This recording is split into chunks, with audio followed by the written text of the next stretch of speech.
Hi friends, అందరూ ఎలా ఉన్నారు? అందరూ బాగున్నారండి.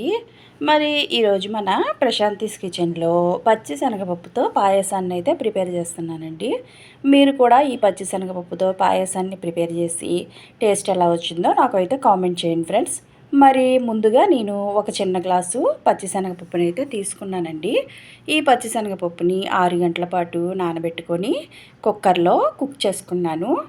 ఈలోపు అదే చిన్న గ్లాస్తో సగ్గుబియ్యాన్ని కూడా తీసుకొని ఆ సగ్గుబియ్యాన్ని కూడా నానబెట్టుకొని స్టవ్ మీద పెట్టి కుక్ చేసుకుంటున్నానండి. ఈలోపు కుక్కర్లో ఉన్నటువంటి పచ్చిశనగపప్పు ఎక్కువగా కుక్ అవ్వకోకుండా కొంచెం పలుగ్గా కుక్ అయితే సరిపోతుందండి. ఈలోపు సగ్గుబియ్యం కూడా ఉడుకుతున్నాయి. తర్వాత ఈ కుక్కర్లో ఉడుకుతున్నటువంటి పచ్చిశనగపప్పుని ఒక విజిల్ వచ్చిన తర్వాత ఆపేసుకుందాం. ఖాళీగా ఉండడం ఎందుకు, ఈలోపు డ్రై ఫ్రూట్స్ని అయితే కళాయిలో నెయ్యి పోసుకొని వేయించేసుకుందాము. చూడండి ఫ్రెండ్స్, నేను బాదం పప్పు జీడిపప్పుని అయితే తీసుకున్నాను. చాలామందికి ఎండు ద్రాక్షలు అంటే మీకు తెలుసు కదండి, కిస్మిస్లు అవి నచ్చవు. అందుకనే నేను ఆ కిస్మిస్ల ప్లేస్లో బాదం పప్పుని తీసుకున్నానండి. మీ ఇష్టం, మీకు కావాలంటే మీరు వాటిని కూడా యాడ్ చేసుకోవచ్చు. ఈలోపు డ్రై ఫ్రూట్స్ వేయించిన తర్వాత ఆ మిగిలినటువంటి నెయ్యిలో సేమియాని అయితే వేయించేసుకున్నాను. ఇలా వేయించుకున్నటువంటి ఈ సేమియాని కూడా సగ్గుబియ్యం ఉడుకుతున్నాయి కదండి, ఆ ఉడుకుతున్న మిశ్రమంలో ఈ సేమియాని అయితే వేశాను. చక్కగా చూడండి ఫ్రెండ్స్, ఎంత చక్కగా ఉడుకుతున్నాయో.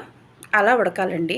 అలా ఉడికిన తర్వాత మనం కుక్కర్లో పచ్చిశనగపప్పుని కుక్ చేసుకున్నాం కదా, చూడండి ఫ్రెండ్స్, అలాగా పప్పులాగా ఉండాలి. కొంచెం కొంచెం పేస్ట్ లాగా ఉండాలి. బాగా మెత్తగా పేస్ట్ లాగా ఉడకకూడదు, అలా అని మరీ పలుగ్గాను ఉండకూడదు. అలా చక్కగా సగం పేస్ట్ లాగా సగం ఇలా పప్పులాగా ఉండాలండి.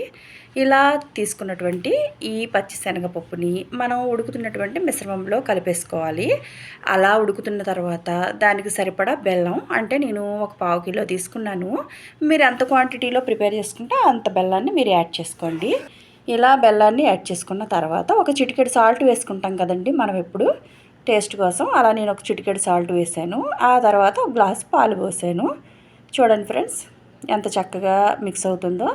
ఈ మూడింటిని చక్కగా గరిటెతో మిక్స్ చేసుకున్నానండి. కాసేపు ఉడికిన తర్వాత అందులో డ్రై ఫ్రూట్స్ని కూడా యాడ్ చేసేసాను.